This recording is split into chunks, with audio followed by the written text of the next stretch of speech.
Hello, and welcome to Programming Fundamentals, the first course in an Introduction to Programming in C. I'm Drew Hilton, and I hope you are ready to learn a lot about programming. And I'm Ann Bracey, and would also like to welcome you to this course and specialization. I'm excited that you have the chance to come learn to program with us. And I'm Genevieve Lipp. I learned to program in C from Drew and Ann's book that this specialization is based on, and can tell you firsthand that it is a great way to learn. You don't need any prior background in programming, just an eagerness to learn and excitement about thinking through problems. As Genevieve just mentioned, this specialization is great if you are new to programming. You might be thinking about learning for a wide variety of reasons. Maybe you want to become a professional software developer. If so, this is a great starting point. We're going to build solid fundamentals that will serve you well in both C and any other language. Or maybe you want programming skills to use in some other discipline. I know a lot of social scientists and natural scientists who have found programming necessary to analyze the data that they have to explore the problems in their field. Some of you may have already taken an intro course and be looking to expand your skills. This can be a great chance to both build your programming skills from solid fundamentals and to learn a new language. Another great reason to take this specialization is if you are taking a computer organization class, either on Coursera or in school, and don't have the C programming background to excel. This specialization is a great way to come up to speed on those topics. So what's special about the way that we are going to teach you? We're going to start from the very beginning.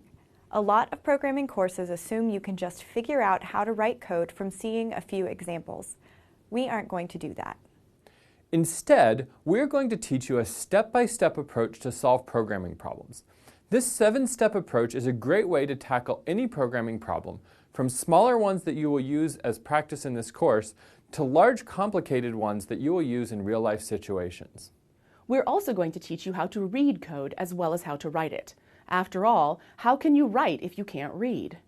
For every piece of syntax that we teach you, we are also going to teach you the semantics, what exactly the code does. For any code you write, you will be able to execute it by hand, saying exactly what every line does. Which goes hand in hand with the principle of no magic. We're never going to tell you to write or do a thing just because. Instead, we want you to learn that everything in programming is about well-defined rules which you can understand and follow or even execute yourself. So, where do we go from here? The rest of this course is all about computational thinking.